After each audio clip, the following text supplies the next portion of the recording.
Vincent Rayner boarded Flight 719 with a calm stride. In his early 60s, dark-skinned, dressed in a tailored charcoal gray suit, he carried himself like someone who'd seen every room and never had to raise his voice to be heard. Most saw just another well-dressed man heading to a business meeting. Few knew he was the founder and chairman of the airline they were flying. The plane was nearly full when a flight attendant, blonde, tightly wound, name tag reading Claire, stopped beside him in row 1A. She leaned in, voice just loud enough to carry. "Sir, would you be willing to trade seats so this family can sit up here together?" She didn't ask anyone else. Just him. Vincent's posture didn't change. He looked her directly in the eye. "Are others being asked to move, too?" Claire's fake smile wavered. "No, just you." A hush rippled through the cabin. Heads turned subtly. The mood shifted. A few people exchanged glances, trying to figure out if what they just heard was what they thought it was. Vincent said nothing. He pulled out his phone and made a brief call. His tone was neutral, quiet, but the effect was instant. The flight crew froze. Conversations dropped to whispers. Something had just shifted, and everyone felt it. While passengers continued boarding, the atmosphere in first class turned rigid. Vincent remained seated, reviewing documents in a leather folder. He wasn't pretending not to notice. He was simply choosing how to respond. 2 rows back, a woman in a slate-gray pantsuit paused mid-typing.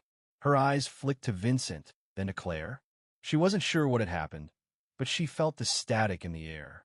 Claire lingered near the galley, now fidgeting with her collar. Her earlier confidence had curdled into nervous energy.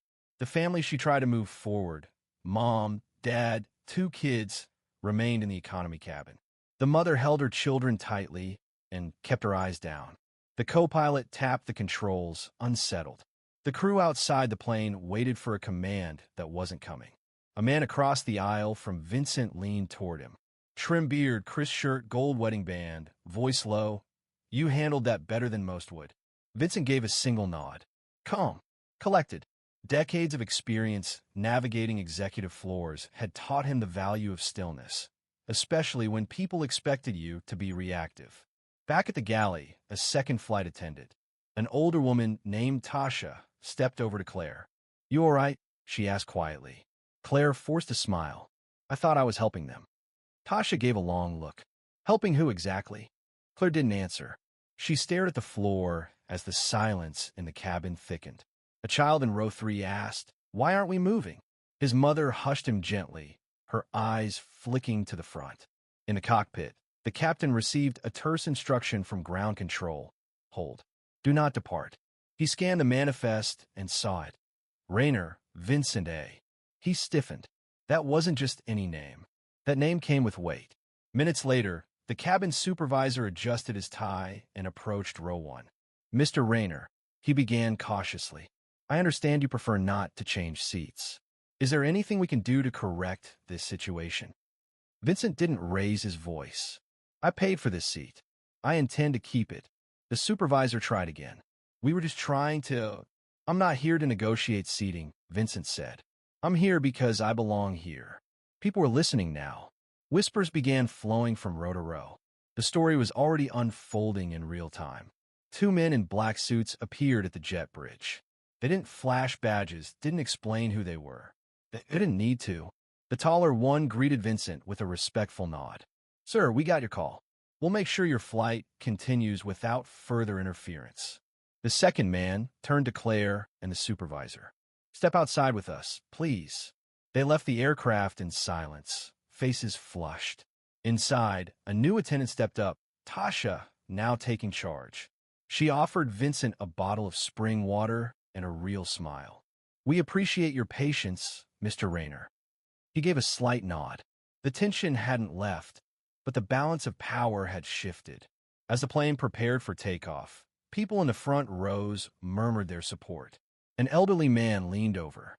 "Thank you for not backing down," he said softly.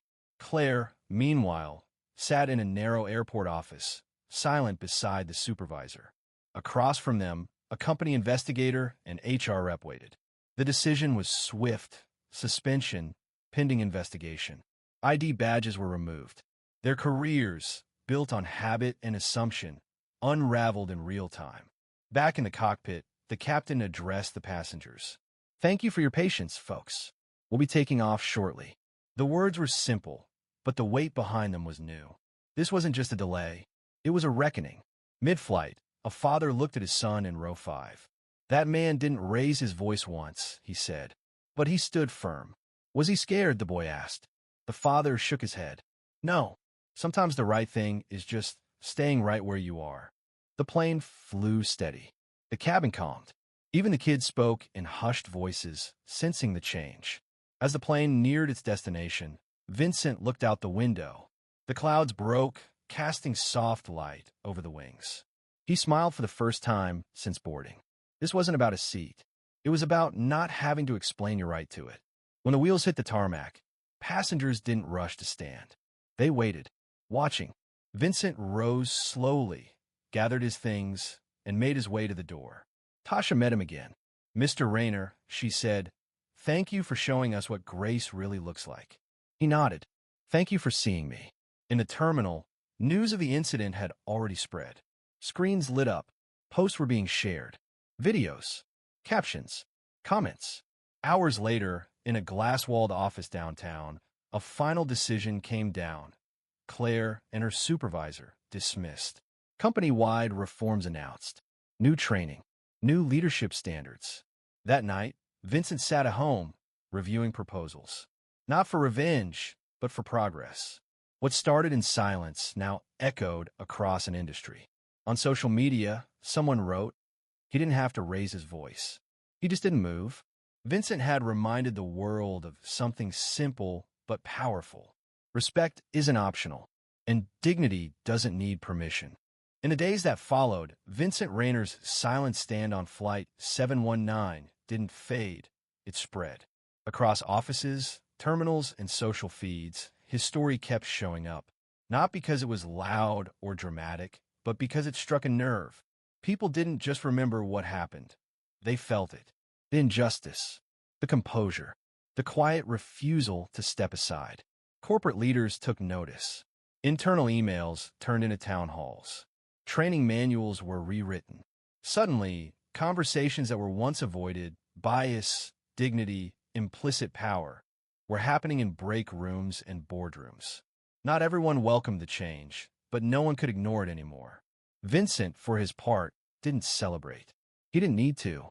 His intention was never to cause a scene. It was simply to be seen and to ensure that what happened to him wouldn't happen to the next person who looked like him, dressed like him, or traveled alone like him. The seat he'd held wasn't just a ticketed number. It became a symbol of quiet strength, of earned respect, of the right to exist without explanation. And others took courage from it. Flight attendants across the country began sharing their own stories of speaking up. Travelers started noticing and calling out disparities they used to ignore. The ripple didn't stop at the gates. It went into classrooms, dinner tables, and corner offices. Vincent's presence at the next company summit was met with something different. Not just recognition, but reverence. People who once saw him as a figurehead now listened to him as a voice of reason and authority. Not because he demanded it, but because he had shown them how leadership should look. And somewhere on a different flight, another passenger faced a similar moment, a request that didn't feel quite right. But this time, the crew responded differently, with fairness, with care, because one man on one quiet afternoon had stayed in his seat and refused to be moved. That was the real legacy, not the viral clips, not the firings, not the media headlines. It was the quiet shift in what people now understood to be normal. Dignity became the default. Respect, a baseline. Change doesn't always shout. Sometimes, it simply sits still and waits for the world to catch up. And thanks to Vincent Rayner, the world was finally starting to move in the right direction.